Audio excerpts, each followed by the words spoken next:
Na escuridão do Egito Antigo, uma multidão vivia debaixo do peso de correntes invisíveis e visíveis. Por mais de 400 anos, os filhos de Israel gemiam sob o domínio dos faraós. Os dias eram marcados por tijolos e chicotes, as noites por orações que pareciam ecoar no vazio. Mas no céu havia um Deus que ouvia, um Deus que via, um Deus que lembrava. O clamor dos escravos hebreus subiu como um incenso até os ouvidos do Altíssimo, e foi então que, ao meio do deserto de Midian, Deus chamou um homem, Moisés, um fugitivo, um pastor de ovelhas, um hebreu criado como um príncipe, mas que agora carregava o pó do chão em seus pés e a culpa de um crime em sua história. Deus o enviou de volta ao Egito com uma missão ousada: libertar seu povo. Faraó, o rei dos corações endurecidos, recusou-se a soltar os escravos. Então o céu se moveu. Vieram pragas uma após a outra: sangue no rio, rãs, piolhos, moscas, pestes, úlceras, granizo, gafanhotos e trevas. Mas nenhuma dessas foi suficiente, até que Deus declarou a 10ª praga, a mais temida, uma noite em que todos os primogênitos do Egito morreriam. Mas Deus também preparou um livramento. Ele instruiu aos israelitas a separarem um cordeiro, sacrificá-lo e pintar os umbrais de suas portas com o sangue. Essa marca seria o sinal para que o anjo da morte passasse por cima de suas casas. E assim nasceu a primeira Páscoa, que significava passar por cima. Naquela noite, o silêncio foi quebrado por gritos em todo o Egito, dos palácios aos casebres. O primogênito de cada lar egípcio caiu morto, menos entre os filhos de Israel. Ali, onde havia o sangue no batente, havia vida. Onde havia obediência, havia salvação. Onde havia fé, havia escape.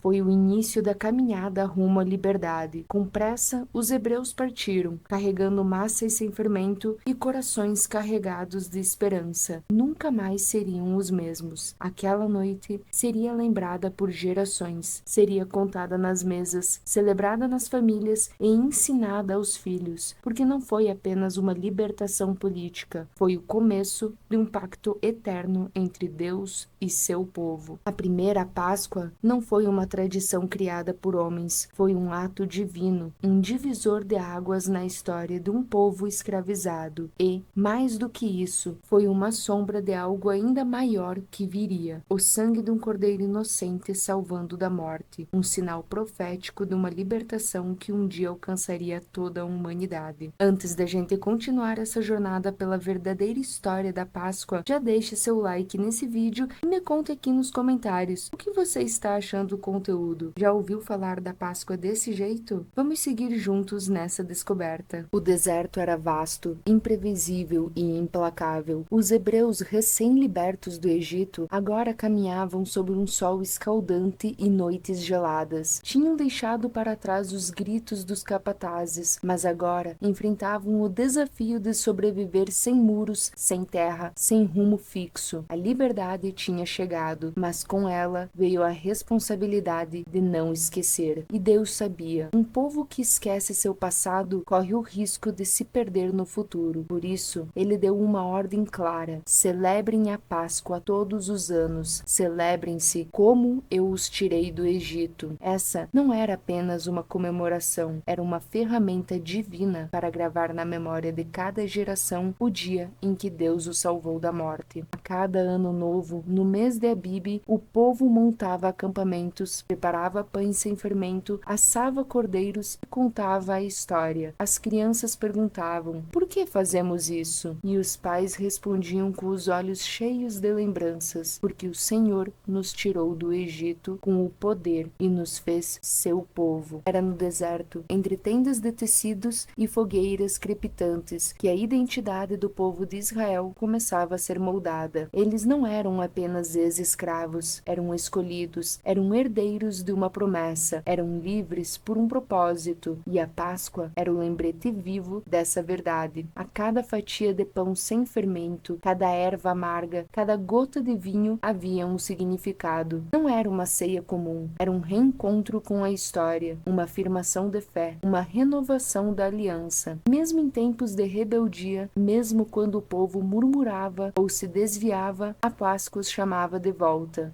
ao início, de volta ao Deus que os libertou. E assim, por 40 anos no deserto, a festa continuou. Ano após ano, a cada geração que nascia sobre o céu estrelado de Sinai, a celebração ganhava novos corações. Não era apenas uma tradição transmitida, era uma chama que Deus mantinha acesa, um lembrete de que eles pertenciam a algo maior, que sua história tinha um começo marcado pelo sangue de um cordeiro e um futuro garantido pela fidelidade de Deus. A Páscoa no meio do deserto não era um luxo, era sobrevivência espiritual, era identidade, era a certeza de que mesmo sem terra, sem templo, sem rei, eles eram povo do Senhor, e enquanto essa celebração permanecesse viva, a memória de sua libertação nunca morreria. Jerusalém estava inquieta. Era tempo de Páscoa, e as ruas se enchiam de peregrinos vindo de todas as partes. Havia cantos, risos, o cheiro do cordeiro assado se espalhava pelos becos apertados, mas entre a multidão havia um homem que caminhava em silêncio, como quem carregasse o peso invisível. Seu nome era Jesus, e naquela noite ele não estava apenas celebrando a festa, ele próprio era a oferta. Tudo estava pronto, o cenário havia sido preparado, os discípulos se reuniam ao redor da mesa, como tantos outros judeus fariam naquele mesmo instante. Mas havia algo diferente no ar, um clima denso, como se o tempo estivesse prestes a mudar. Jesus tomou o pão, partiu e disse: "Este é o meu corpo, entregue por vós." Depois o cálice.